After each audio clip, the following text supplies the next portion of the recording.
Mga kapatid, magandang hapon po sa inyong lahat. Meron po tayong isang subscriber na tumawag po sa akin kaninang umaga.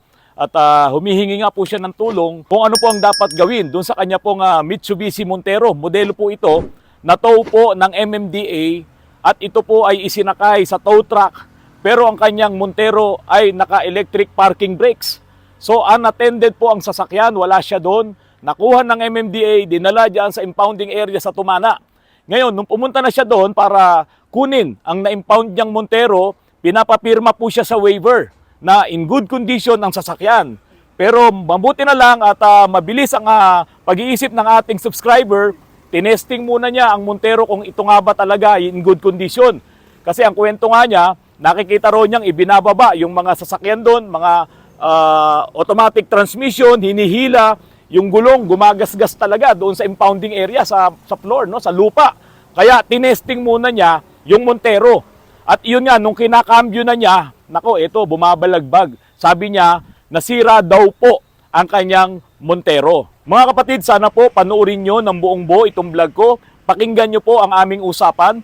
Pumayag po ang may-ari ng Montero na i-record po ang aming conversations at iparinig po sa inyo para naman din magkaroon po kayo ng awareness na kapag po kayo ay nag-illegal park sa mga lugar na talagang bawal, may nakalagay naman na no parking, kayo po talaga ay itotow ng MMDA at kung halimbawa nga ma-experience nyo yung problema niya na naka-electric parking brakes, electronic parking brakes, hinila yung kanyang sasakyan, ano po ang mangyayari? Ito po, panoorin nyo po ng buong buo. Sir, in-record ko lang po itong usapan natin. Okay lang po ba na ito mamaya ay ilagay ko sa vlog ko yung ating pag-uusap? Okay lang naman, oh. Sige Okay po, lang. opo. Opo. Sir, nung di ba natowing po kayo, wala naman pong problema yung sasakyan nyo bago kayo matow. Oh, wala, sir, wala. Ito, kasama ko si Mrs. Pangay. Opo. Matagal, walang kaano-anong ganyan na lumalang gusto. Kasi sinusunod ko lahat yung mga binablog niya. Opo. Tapos po Diba? sir, naka-electronic parking brake po ba yon?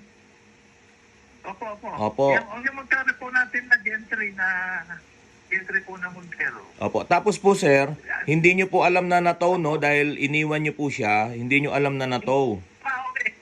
Oo nga, sir, akala ko nakarnap to. Laking takot ko sa pumakas na wala na. Tinanong ko po yung guardia ng DSM na kasi nakikita niya kalsada sa likod. Ay nako, sir, nag-operation na MMDA kanina na towing mo rin sa sakyan niya, sabi niya po sa akin. Kaya, Opo. plus, sir, di ba, nag-iwan naman sila ng papel doon. Kaya ako natunto, punta kami yung natin Tumana. Kaya yun po ang kwan niya. Tapos sir, ano po ang nangyari nung pinuntahan nyo na po sa Tumana? Ano pong nakita nyo? Hindi nakaparking sa auto, hindi ko alam eh. Yun nga po, sir, sabi na, i-claim mo na, ganyan. Buti, hindi pa po naman ako nagbayad. Sabi ko kasi may pinatitirman na register vehicle and good order and condition. Sabi ko, titignan ko muna, di ba? In-inspect ko siya physically, wala naman mga gas-gas, etc. Ngayon, siyempre po, in-install ko na. Andiyan naman yung tao nila. Yung gaya ng turo nyo, sir, naman, lagi, tagal na ako nanonood ng from parking din, dinadala ko siya sa rebel sa amin, di ba? Dahil ang dami yung cut ko sa kanila sinasabi. Opo eh. Nung kakambirain ko na ho ng from park to rebel, lumalagupok naman na yung pan, yung level niya, tug, ulan. Oho. Hindi ko na ho, sabi ko baka kung ano man yun, baka lumaki yung sira. Opo kasi. Ko na nga kayo, kala ko siya nasa Marikina kayo, sabi ko nga dyan, dalhin na lang kaya dyan nga, sa inyo pala, basa-basa ko kayo, sipolo pala kayo. Opo, kaya lang sir, bali ang nangyari niyan, sinakay nila sa tow truck yan ng naka-parking brakes, na naka-electronic parking brakes. Oo nga, sir eh. Oo, paano nila yun naisakay? De syempre, dalawang bagay po yan, pwedeng gumagasgas yung gulong sa kalsada, and pangalawa po, pwedeng umikot yung gulong at sisirain talaga yung differential or yung inyong transmission dahil nakapark yun. Ang lever nun ay nasa park. Sir, maigagdag ko lang. Diyan ko kami, wala umaga dun sa Marikina. May mga dinadating po na sasakyan na mga automatic. Pinapanood ko kung paano nila i-unload eh. Talagang kaya lang sabi niyo, mapetler sir talaga dahil dinadaos-dos lang, inuhulog doon. Oo. Sabi ko, baka ano nangyari sa akin sa sakyan? Pwede po kayong mag-file ng complaint. Kasi mag-file kayo ng complaint kasi although mali yung ginawa nyo, nag-violate kayo sa illegally park ang inyong vehicle. Sabi ko po naman sa kanila, willing naman ako settle yun. Sabi ko ako, nagkamali na amin ko. Babayaran ko yun. Pero sabi ko, iningatan nyo rin sana yung nasakyan. Yun, oo nga po, oo. Yun po yung malaking, Ito naman ako yun yung malaking, ano bang tawag dito?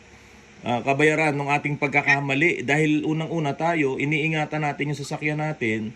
Pero itong mga nagtotowing na to, buti nga sana kung meron silang sasakyan. Kasi kung meron... Opo, meron naman. Hindi po, buti sana kung itong mga nagtotow na to, yung on nila, yung mga tauhan nila, kung meron silang ganyang sasakyan, na simula ng pagkabili natin, ay iniingatan natin. Oo nga po, sir. Oo, yun ang malaking problema. Kaya dapat ma-aware din po tayo na ganun ang pwedeng mangyari kapag tayo nag-illegal parking. Opo. Pero ito na lang, sir, na lang.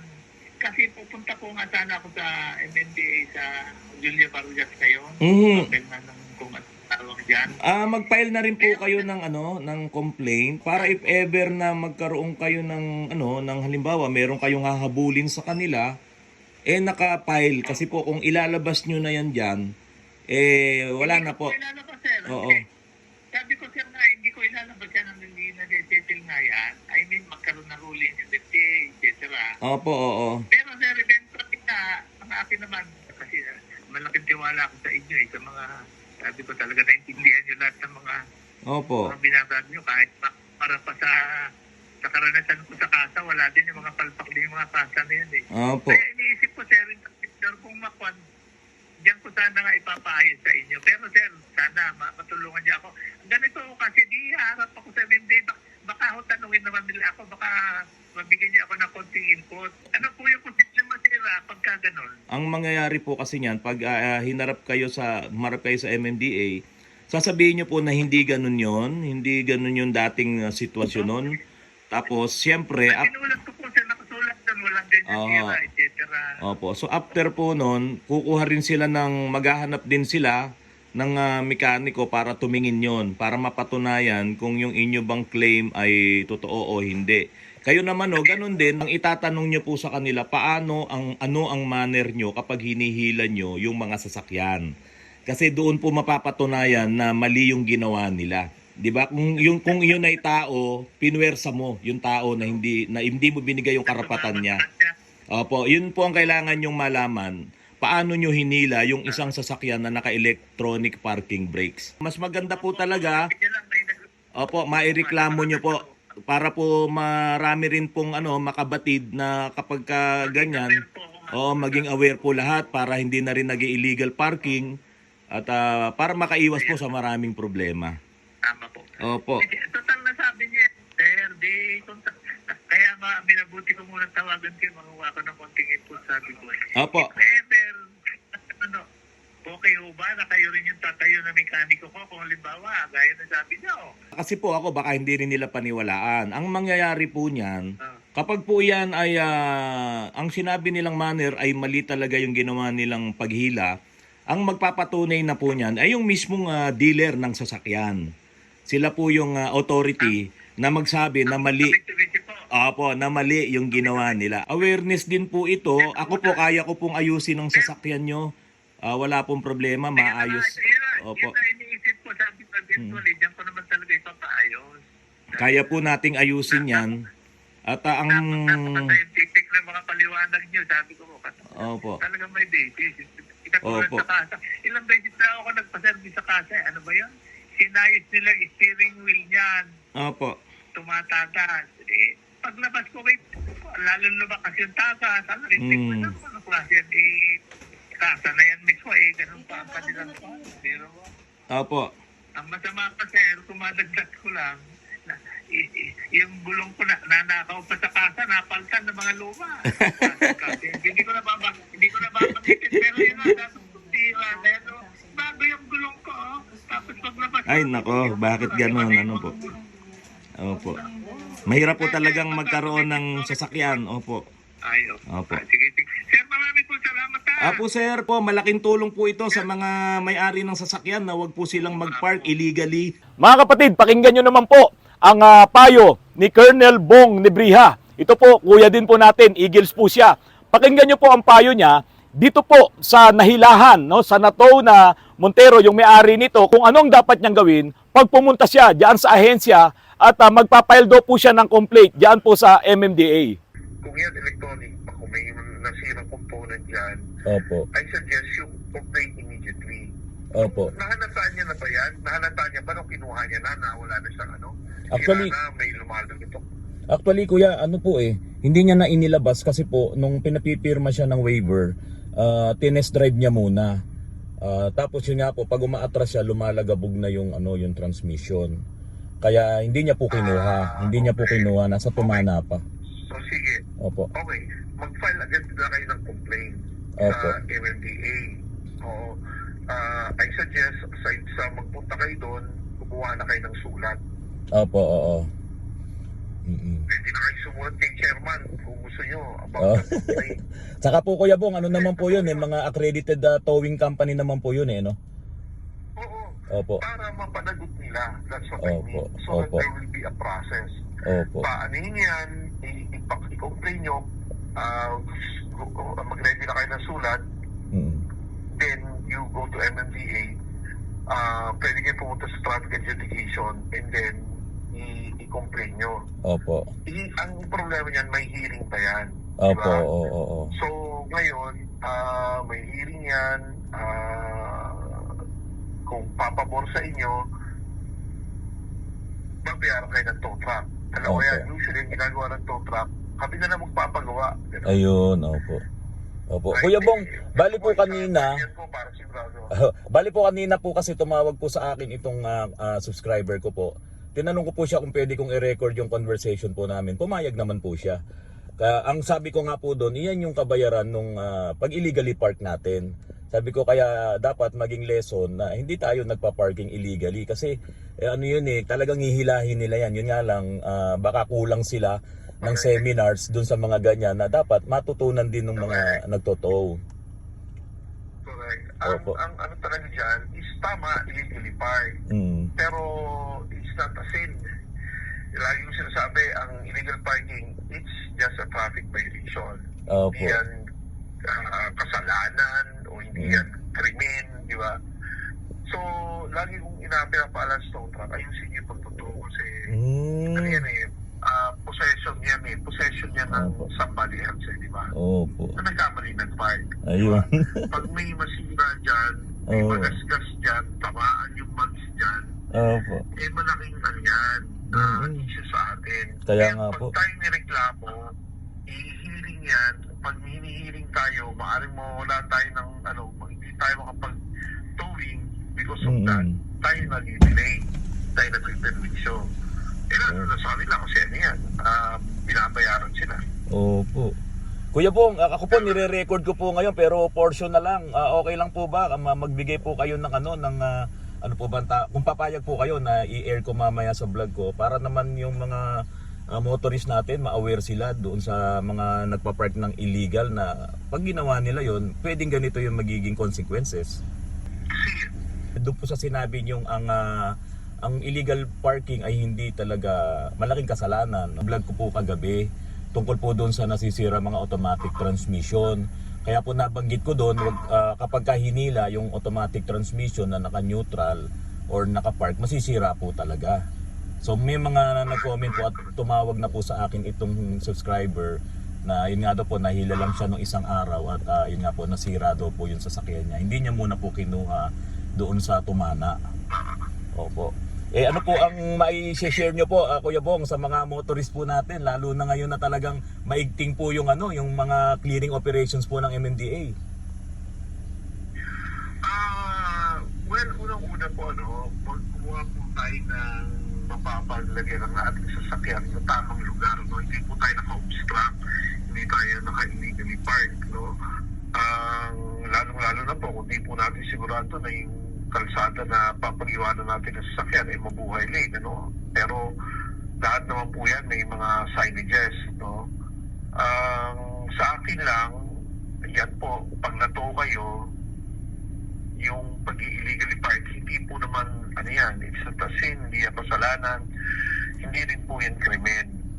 Ngayon, ang penalty po dyan, may ticket at saka may towing kung hindi po kayo darating. So pag nato kayo, pinag-iingatan po naman ng MMDA yan at saka ng mga towing crew. Ngayon, kung nagkaroon ng pagkakataon na may masira dyan sa sasakyan nyo at mapatunayan na ang pagkasira nito ay dulot ng sinagawang towing ng sasakyan nyo, maaaring puinersa, maaaring ginalaw yung brake o may in-adjust, whatever it is, para makuha yan,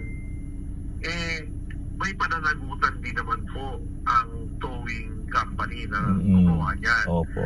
Ang lahat ng towing company namin, bago ma-accredit yan, they have a banded po yan. Ayun. So, ibig sabihin, kung whatever it is na madadamage sila, they should pay it. If they will not pay it, it will be taken from the bond. If the adjudication, once you have filed a complaint, nagreklamo po kayo sa MMDA, tininig po yung reklamo nyo, at napatunayan po na yung may pagkukulang ang towing company sa pagtutulong sa kanyo, kaya nagdulot to ng pagka-damage o pagkasira ng transmission or whatever parts ng sasakyan nyo, pag hindi po nila binayaran based on the decision of the adjudication, it will be taken from their bond. Pag yung bond po na yan nabawasan, hindi po sila makakapag-operate. So, they need to replenish that. So, it's almost the same as paying it. So, ang ano lang po yan, may mga, minsan yung mga towing company, may mga talyer po yan, nagsasabi sila na, baka pwede sa kami na lang ang gagawa. Ano? So, nasa sa inyo na po yan kung ano mapapagkasunduan nyo. Opo. Kung marami pong paraan para matukunan po yung pagbabayad na ganyan. Pero sa akin lang po, kaya para makaiwas sa perwisyo na ito, katulad yan, natuloy sa sakyan, ngayon wala silang nagagamit kasi ayaw nilang kunin dahil alam nilang may sira. So, ang dami pong perwisyo sa atin. Ano? Lalo na yung sa, it's a disruption in our daily routine. Napaka-perwisyo po. Sir Bong, tuwa ako at sinagot niyo po yung yung message ko po sa inyo at makapagbigay po kayo ng mga payo sa mga motorista po natin, pati po sa mga subscribers ko po dito sa Autorans. Maraming salamat po, Kuya Bong, at hindi niyo po ako nakakalimutan. Thank you, Karani. Anytime, maraming salamat po po kayo. Kuya Colonel Bong Nebrija, salamat po sa pagsagot nyo sa aking message. Tinawagan nyo po kaagad ako. At kayo po ay nakapagbigay ng payo at nakipagbigay po kayo ng mga paraan kung ano ang dapat gawin. Kung meron mang mga motorista or subscriber ni Autorans na maka-experience ng ganitong problema. At para naman po dito sa mga towing company na ito, kung maaari po sana mag-upgrade po kayo ng inyong kagamitan. Kasi sa ibang bansa, kahit iyan ay naka-electric parking brakes or iyan ay nakapark ang mga transmission niyan, meron silang pinagsasakyan na trolley niyan. Yung trolley na yon, hindi mapepwersa yung gulong ng mga sasakyan na nakapark ang kanilang transmission, yung automatic transmission or naka-handbrake ang mga gulong nila. Hindi yun masisira dahil iyon ay sasakay sa trolley.